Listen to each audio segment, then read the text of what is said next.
今日ね酢豚作ろうと思うんだよね。キャンプでね一からソースまで作ると大変だから、ちょっと今日はインスタント使います。中はちょっとね具がこれだけだと寂しいから具は足します。でソースもバッチリ入ってるんでね、これでやります。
おお、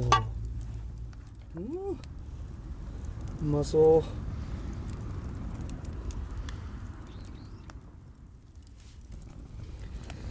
さあじゃあいただくかな。いただきます。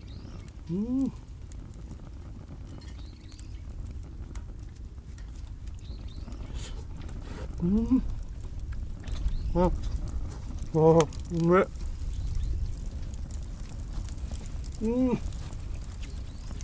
甘酸っぱくてうまいな、酢豚。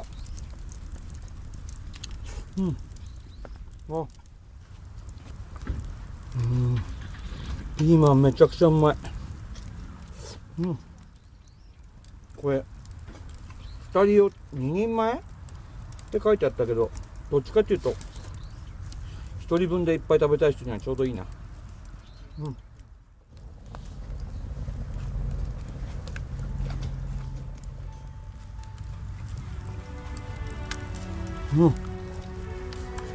肉がたまらん。パイナップルがいいんだよね。うまい。